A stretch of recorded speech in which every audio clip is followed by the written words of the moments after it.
Good morning. It is May 17th, about 6:45 in the morning for me on this beautiful Monday morning.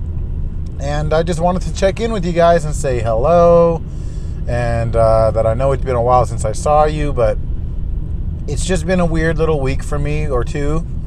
I went pretty hard on our little Mother's Day vacation, and I just haven't been able to fully recover since then. I guess I have, but on my Whoop strap, it's showing me that I have not had a full recovery since then. And I've been trying to get my sleep back and everything else, but it's weird. This Whoop strap, it like monitors your heart rate and your sleep, and it also monitors your heart rate variability. So your heart rate is like how many times your heart beats a minute, and your heart rate variability is basically the amount of time in between your heartbeats, which I guess is supposed to mean a lot. Anyways, it's been really interesting seeing, like, damn, how much partying or just like hanging out with people and talking elevates my heart rate and causes my body to be strained. Like, since I've had this Whoop strap, it's told me that the most strain I've ever put on my body was one night when I did cocaine and was just talking with some friends. So it's kind of a trip, just to see like how much strain you're actually putting on your body, just throughout life, and seeing what affects you more. And I'm sure that there's people out there who, when they go and hang out with people, it was not going to put that much strain on their body. But for me, for whatever reason, it does. So that's super interesting. And I don't know, I've been trying to get back to normal, I guess. So I do feel like I'm getting there now. I had to do mandatory overtime this week, which kind of sucks, but I also got a raise, which was great. Amazon gave a shitload of raises to people, so I went up quite a bit.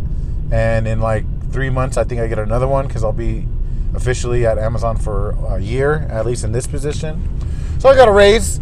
My shift starts 30 minutes later now. So I used to start at 7:15. Now I start at 7:45. So there's also a lot of good things happening, mostly good things, except for whatever reason my body's tripping me out and not recovering. I think it's mostly my sleep. But anyways, so that's my life right now. Had a beautiful little camping trip last weekend with the family. And yeah, man, it's been good. It's been good. I just been chilling. I don't know. We have the Mind Control podcast coming out, should be tomorrow. Checking out this book called Drug Use for Grown-Ups or Adults. I always fuck it up. By Dr. Carl L. Hart. Very interesting episode. Mind Control's, I don't want to say falling off, but like we skipped a week, and we just kind of both been like in a weird phase, so we're not trying to push it, but still there. But I just want to make sure I don't fucking end up getting lazy about it. You know what I'm saying? You can see, when you start doing things and then you can start seeing yourself fucking up and falling off. I'm seeing that, and I don't want that. So it's a good way to remind myself by calling myself out on it in front of you guys. Yeah, man, I don't know. Other than that, I guess all is well. We went to a little birthday party for the kids, and that was all right. And I don't know, we watched the UFC event this weekend, which was fucking great. I haven't had that much fun watching like a fight and a half in a long time. Tony Ferguson fought Beneil Dariush, I believe that's how you say his name, and kind of got fucked up. It was really sad, but Tony Ferguson's been in the game for a long time, and Father Time, I think, just gets us all eventually. And not even just time. I think it's just the way of the game. You know what I'm saying?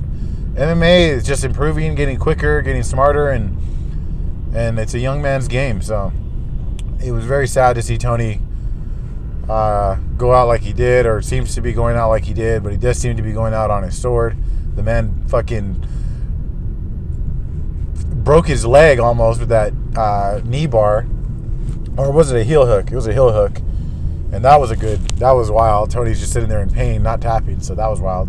And then the main event, which is Michael Chandler and Charles Oliveira, was wild. My wife had no idea what the fight was, who they were. I just kind of told her about it, as we were watching. And she chose Charles, and I chose Michael.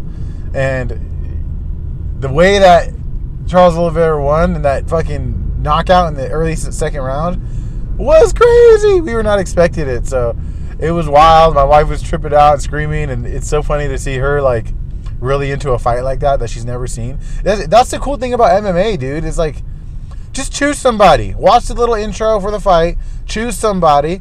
And just, it makes every fight fun almost. You know what I'm saying? Even the early prelims and all that shit. It's like, just choose to ride for somebody while you're watching that fight, and it gets exponentially better. MMA is growing in such a wild way. And it's funny because as I'm starting to see it grow, I'm starting to get reminded of that. Like, oh, I've kind of been into this shit for a long time. I remember watching the early Ultimate Fighters and shit like that, you know?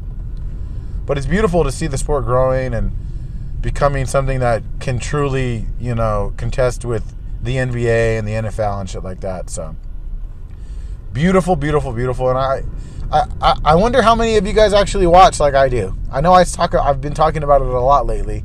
So if there's any of you guys who are listening up until this point and actually know what I'm talking about when it comes to the UFC, let me know in the comments. It would be greatly appreciated. So I know I'm not just yelling into a void, which is what I'll end with.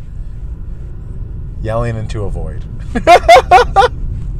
Low key, that's what it feels like my channel's starting to become. And it's like, I guess that's kind of what it's always been, but it's like, I don't know, I guess I've never been aware of it. I know that there's at least a few hundred of you guys that are legit supporters and loyal and interested in the content. At least a few hundred. Which is a fucking blessing, you know? But sometimes I'll make an entire podcast talking for over an hour and get no feedback, you know, and it does feel like yelling into a void. Like, what the fuck am I doing this for? I guess it doesn't feel that way. What it does is those questions pop up in my mind, and they never had before. And now it's like I'm getting to a point where I'm answering those questions with, I just don't care. I don't give a fuck. It just is what it is. So I think that's one of those things that you got to find as a creator. It's just being able to create something you truly enjoy doing and not giving a fuck about the feedback and just having fun. So that's kind of why things have been inconsistent on the channel. That's kind of why, you know, I don't know. That's it. It's just because I just want to do what I truly enjoy. And, you know, I can make reaction videos. I can make like the Jake Paul reaction video. I can do fucking documentaries. I can do all those things and get views. I know how to manipulate the YouTube algorithm. I've done it. I can do it. It's very easy. But it's just not fun. It's not fun to me anymore. I will make the videos I want to make because of the enjoyment of it. That's it. So what I guess I say that I learned, and the whole point of that little part, is for me to say, find something that you enjoy yelling into the void. It's hard. And you probably already have it. But just appreciate the action, the process. Because when you yell at something and expect something to yell at you back, it fucks up the yelling. Now I'm getting way too metaphorical. It's too early. If you guys are still here till this time right now, I love you guys so much. You guys are fucking awesome. Like, seriously, who watches this light-skinned Mexican man on the way to work every morning? You know what I'm saying? You guys are fucking great. You guys actually show love. I appreciate you guys all. The merchandise is back. I want to get something new out for this when like summer actually hits. So stay tuned for that. But as of right now, the t-shirts, Audible shirts are back, and I think the tank tops are up right now. So if you guys want to show love, that would be greatly appreciated. Get yourself a t-shirt, and I will see you guys very, very soon. I love you all so, so much. Have a great rest of your week, and I promise I'll see you soon. Yes, I love you all. Follow me on Instagram. Check me out. Audible_484. Peace out.